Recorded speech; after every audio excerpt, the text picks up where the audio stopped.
High, good morning friend. আশা করি তোমরা সবাই ভালো আছো, আমিও ভালো আছি। পলিশ ব্লগে তোমাদের সবাইকে স্বাগত। এখন আমি কিছু তোমাদের সাথে শেয়ার করব। আজ আমার ফার্স্ট ব্লগ ইউটিউবে, তো আশা করি তোমাদের ভালো লাগবে। আজ আমি রান্না হচ্ছে কাতলা মাছের কালিয়া,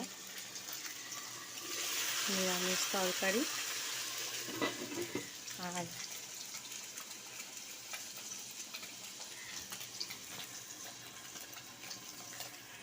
হ্যালো বন্ধুরা, সবাই কেমন আছো? আশা করি ভালো আছো। পলিশ ব্লগে সবাইকে স্বাগত।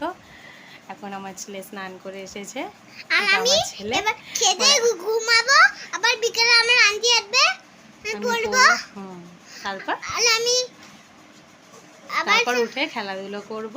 হ্যাঁ, খেলাধুলো করে আবার আমি পড়তে বসবো। তারপর কিছু